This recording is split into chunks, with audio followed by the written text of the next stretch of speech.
Ayan guys, ang baon namin para dun po sa aming Thanksgiving sa church. Ayan po, meron po kami chichirya, dalawa.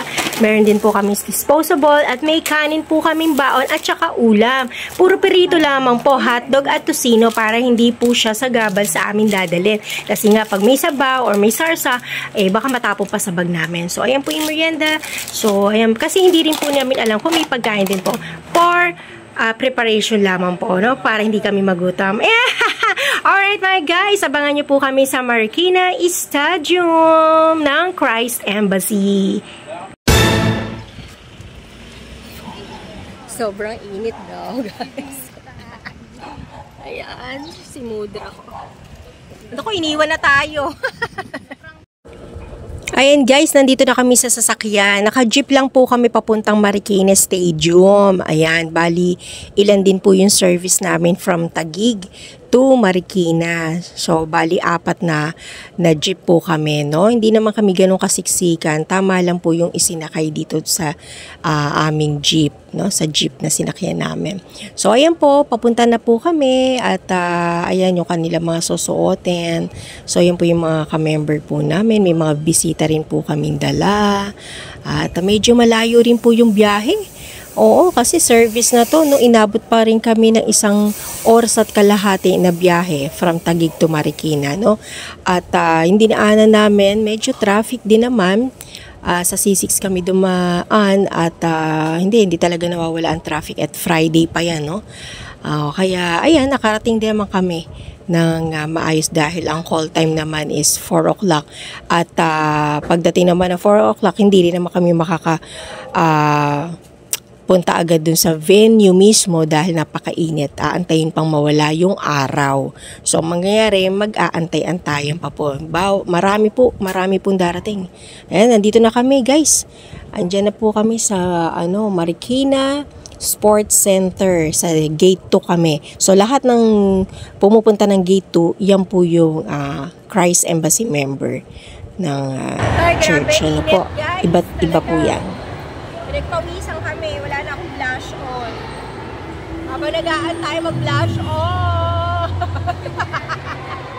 Ano ba yan?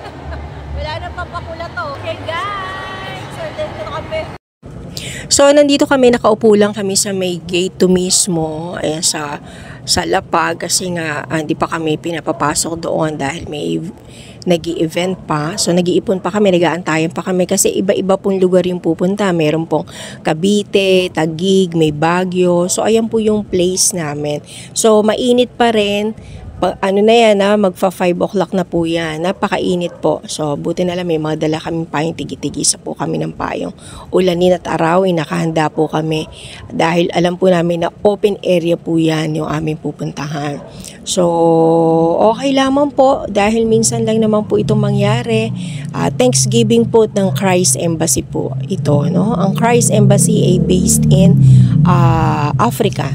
So, ang aming pastor is si Pastor Chris Oyakhilome. So, ayan po siya. At marami pong members din po ang Christ Embassy born again, iba't ibang lugar po ang nagsisibuntahan. Talaga pong dinadayo po siya pag may event po na ganito. So, tara guys, panoorin niyo lamang po ang aming sama-sama together.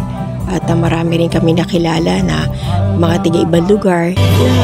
Ka-church din po namin. Alright mga kaogang, see you there!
Ayan, sa pagkakataon naman na yan, habang kami ay nag-i-start na sobrang pagkainit-init, tapos bigla pong umulan, no? So, open po dito, wala po siyang bubong.